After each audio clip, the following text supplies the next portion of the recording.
Граждане России, если вы не прекратите эту войну, вы соучастники и пособники самых тяжких военных преступлений.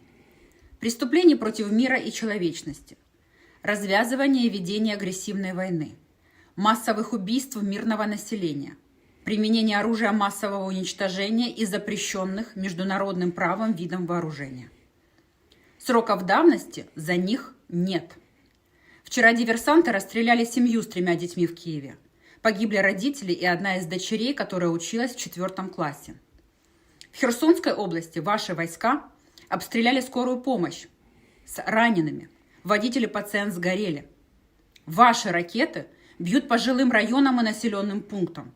Погибают и получают тяжелые ранения дети, люди пожилого возраста и женщины.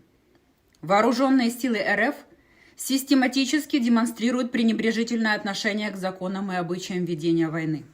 Они постоянно совершают атаки на объекты гражданской инфраструктуры, которые находятся под защитой международного гуманитарного права.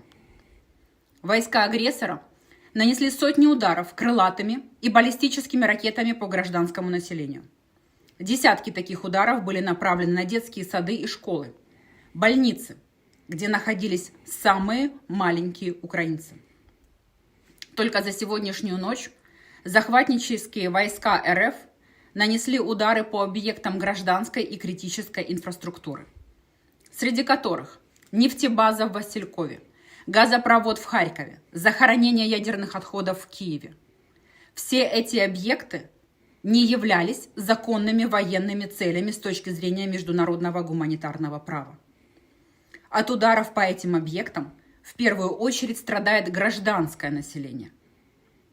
Расплачиваться за это будут нынешние и будущие поколения россиян. Вы при всех потугах вашей пропаганды, которая заливает вам мозги и сердца, не представите меня, до 40 лет жившую в русскоязычном Харькове, с фамилией Венедиктова, радикалкой. А националисты мы все. Националисты – это украинцы от Керчи, Донецка и до Львова, Ужгорода, Тернополя. Националисты – это те, кто любит свою родину. И мы на своей земле, в своей стране, и вас не звали. И ничего не сделали такого, что пришел грязный русский танк. Наша нация сшивается и крепнет. И мы победим. У вас нет шансов, мы все равно победим, потому что за нами правда. Гражданин Путин.